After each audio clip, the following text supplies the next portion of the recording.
Say yes to new beginnings. Yes. Say yes to new standards of excellence. Yes. Say yes to engaging reportage with a difference. Yes. Introducing Yes International Magazine. The time to say yes to your dreams and aspirations is here.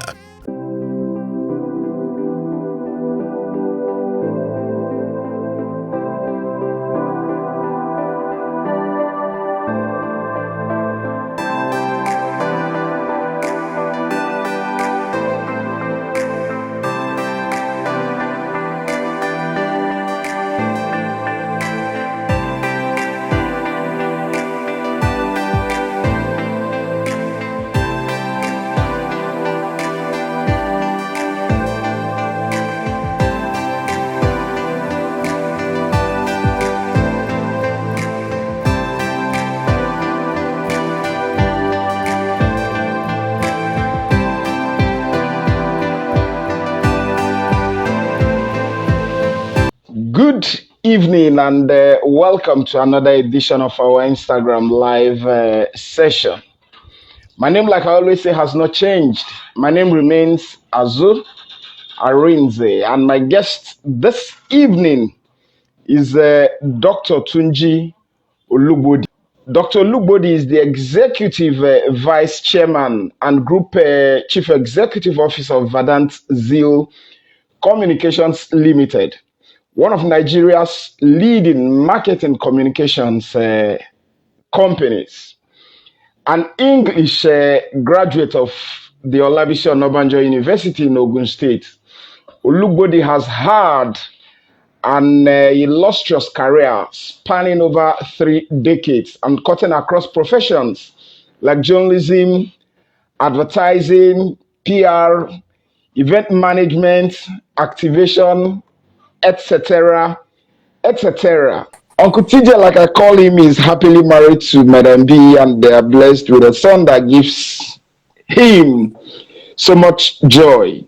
He is a fellow of the Nigerian Institute of Management, as well as a fellow of the Advertising Practitioners Council of Nigeria. Prior to setting up shop, Uncle TJ had passed through the walls of the Guardian newspapers, Sal Advertising, PromoServe Grey, Prama Garnet, and finally VZ. That's talking about Verdant Zeal. This evening, he will be educating us and throwing more light on what it takes to build a great brand. Friends, fans, and followers, join me as I welcome one of my mentors, a big brother, a dependable Uncle Tunji Olugbodi, to this evening's Instagram live session. But before we continue, or before we start, please remember to subscribe to our YouTube channel. Our YouTube channel is the YesNG TV, THEYESNG TV. Thank you so very much. So, Uncle TJ, once again, you're welcome to this Instagram live session. Thank you very much, Azuh. I'm very pleased to be here. Yes, Uncle TJ, what exactly, lured you to advertising? Well, first, Azuh, let me say this. I think it's just enough to say TJ. Even in my office, everybody calls me TJ. So I think the Uncle Big makes me look like a Metisela. But to go to your question, advertising, I would say advertising beckoned on me. It wasn't the other way around. I like that. Yeah, I had done journalism, which I had actually practiced since when I was in the university, and I was very pleased with journalism, especially because some of the leading lights in journalism, I had the privilege of relating with them. And the major turning point for me was the birth of The Guardian, which was then regarded as a flagship, and I still to a large extent is still the flagship. The very strong intellectual bent of the Guardian was a great attraction to me. So anyway, long story short, I ended up, by the time I was in Part 2, being a freelancer for The Guardian, and anytime there was a break or holiday, I was always working at The Guardian. So naturally, when I finished service, I founded myself at the Guardian. But no sooner did that happen, I realized that there was a bigger call, in advertising.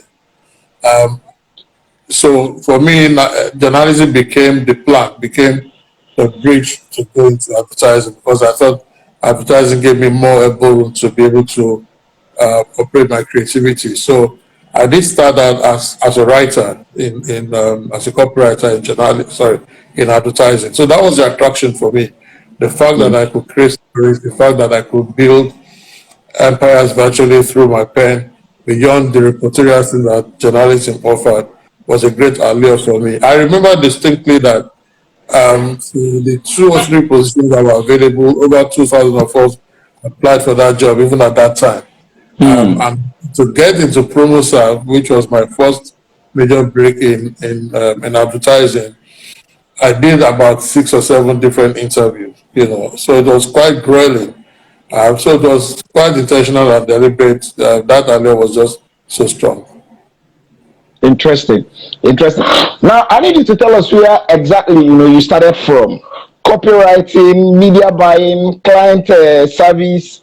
Which of the departments did you start with?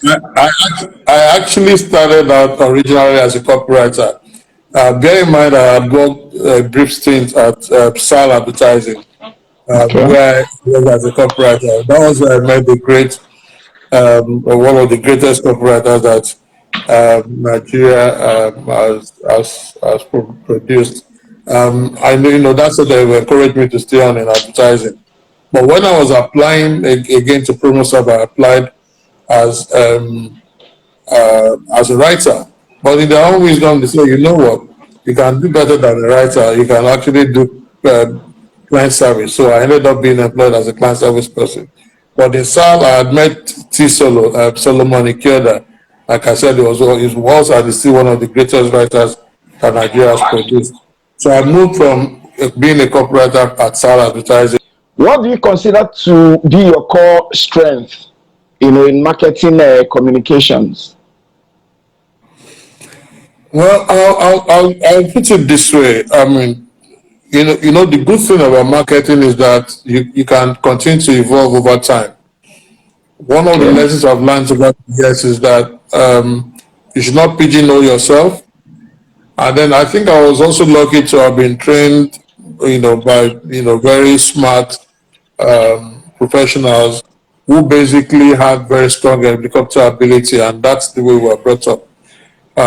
So, for instance, I was doing media planning, I was doing PR, I was doing events, even as a writer, as a client service person.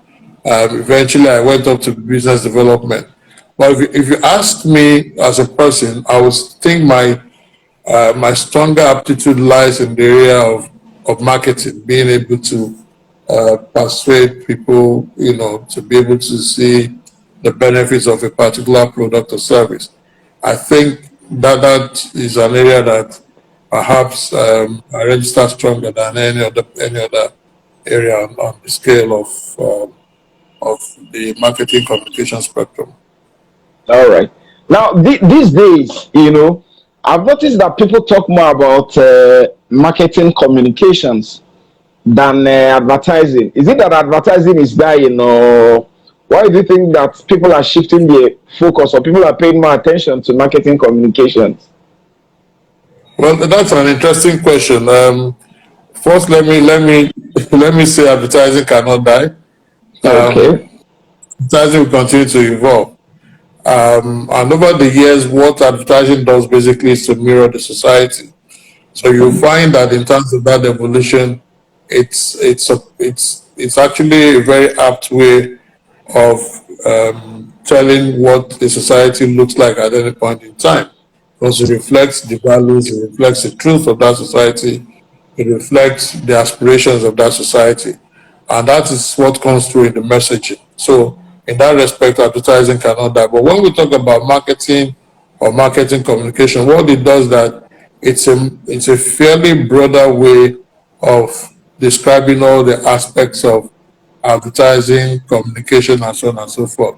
Now, what has happened is that with time, a lot of the elements that were all consummated under advertising have become standalone practices or disciplines on their own and in their own right, so that the values can be driven further for real optimization, but does not take away the fact that advertising remains what you can call the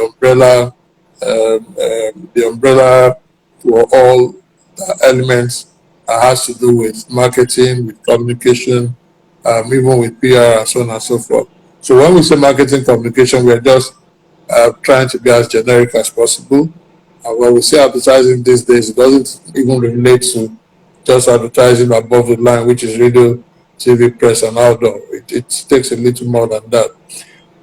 What I always encourage people to do is not to get lost in the whole issue of nomenclature, but just focus on what are your own objectives, what is the value that you seek, and what is the end result that you're trying to achieve. All right. Now, in what way would you say the coming of social media has affected your sector? Well, a great deal, and it's also part of the evolution that we talked about. Let's bear in mind that social media itself has ridden on the back of technology, if you like, digital technology, to be able to get us to where we are. And it's really because, like I was sharing with some people yesterday, humans always aspire to look for convenience, at all point in time. Each time we make a purchase, it's one of those things we are looking at. We are looking also at convergence, and that's where technology comes in.